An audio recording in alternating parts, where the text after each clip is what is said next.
You do lack empathy, though. You call it being direct and straightforward and don't get why it hurts those you do it to. That's a lack of empathy. One, that video where you left this comment was about Elon Musk. It wasn't about me. And the way that he doesn't get to falsely claim that he has autism because he lacks empathy. That a lack of empathy is not a hallmark of autism. It's not a characteristic of autistic people. And you must be confused here because I'm not autistic.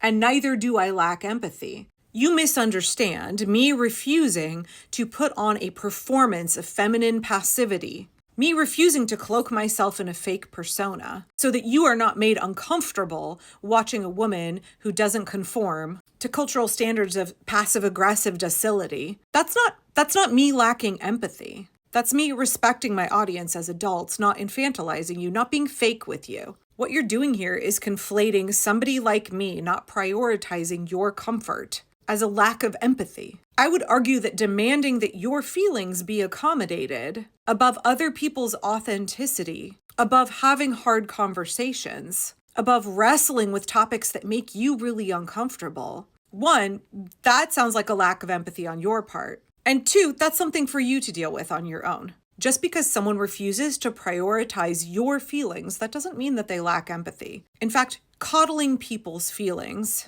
infantilizing them in that way, that's not a kindness. That's not actually an empathetic thing to do. I understand why your feelings are hurt because I will not perform in a way that makes you comfortable, in a manner to which you are enculturated. Either because it makes you distressed to see a woman who will not perform the passive role that you come to expect as traditionally feminine. And I get that's doubly upsetting when you see a middle-aged white homeschool mom who won't perform that way. Because the expectation is that I should talk like Michelle Duggar, I should act like Michelle Duggar. Or whether it's a measure of jealousy because you wish you could behave like I do. You don't understand why you feel obligated to play by a set of rules that hurt women, and yet I don't have to.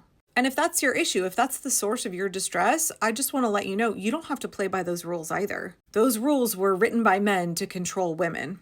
Politeness is a tool of social control. Expectations of how women should behave, of gender norms, of social etiquette, those are all tools of social control, meant to keep women from living our authentic lives, being our true selves, and meant to keep you confined and constrained as being less than you truly are, and hemmed in by rules that men don't have to follow, and that don't come naturally to a lot of women at all. It is a performance that many, many women feel obligated to put on. It is a continual mental effort to perform passive feminine dialect when that is not who you truly are. It's exhausting. It's meant to make you feel depleted, distracted, and it is used to control you. And I learned a long time ago that I'm not willing to give my energy toward that performance, that it doesn't benefit me at all, that it's not a good example for my daughters or for my sons. But it does make people uncomfortable to see a white woman in particular who will speak directly in a manner similar to many men, who won't sugarcoat, who won't handhold,